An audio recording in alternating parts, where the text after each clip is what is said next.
அஸ்ஸலாமு அலைக்கும் பிரதர்ஸ். நம்ம முஸ்லீம் கட்சி தலைவர் மாதிரி நிலைமை பார்க்கல ஒரு கதை ஞாபகத்துக்கு வருதுங்க. அதாவது 2 பேர் சேர்ந்து ஒரு கோயில் உண்டியலை உடைச்சானா. உடைச்சிட்டு காசு எண்ணணுமில்ல, எண்ணும் போது ஒருத்தன் சொன்னானா, டேய் இன்னி டைம் எல்லாம் வேஸ்ட் ஆக்கலாம், நாளைக்கு நியூஸில் சொல்லுவாங்க தானே எவ்வளவு பழவு போயிருக்கேன்னு, அப்போ நம்ம பார்த்துக்கலாம் அப்படின்னு சொன்னானா. அடுத்தாண்டி நியூஸில் கோயில் தர்மஹர்த்தா சொன்னாராம் 8 கோடியை உண்டியல்ல இருந்து திருடிட்டாங்க அப்படின்ட்டு அடுத்தாண்டு சொன்னானா. ஆஹா 8 கோடியா, எண்ணி பார்த்துருவோண்டா அப்படின்ட்டு எண்ணினப்போ அதில் 3 கோடி தான் இருந்துச்சான். அதான் மற்றவங்க சொன்னானா, டேய் என்ன தான் இருந்தாலும் ஒன்று தலைவராக இருக்கணும், தலைவராக இருக்கிறதுக்கு கொஞ்சம் படிச்சிருக்கணும், இல்லாட்டி வேஷம் போடணும்டா, அப்போ தான் சரி வரும். நாம் எவ்வளோ கஷ்டப்பட்டு அடித்தோம், அவன் சொல்லாமலே 5 கோடி அடிச்சிட்டான் பாரு அப்படின்னா.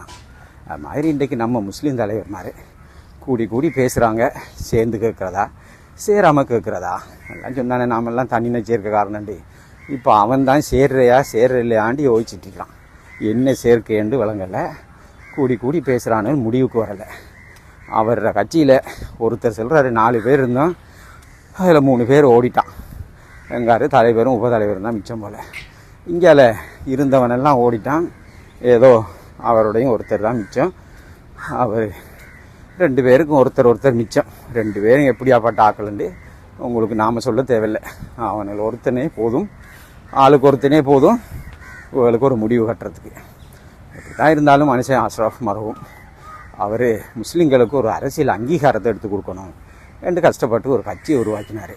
இன்றைக்கு இவனுகள் என்னடாண்டா தங்க சுகத்துக்கு நாமெல்லாம் நாட்டுக்கு அரசியல் செய்வோம்னு சொன்னால், எங்களுக்கு எங்கள் சொத்துக்களை பாதுகாக்கிறதுக்கு எங்களுக்கு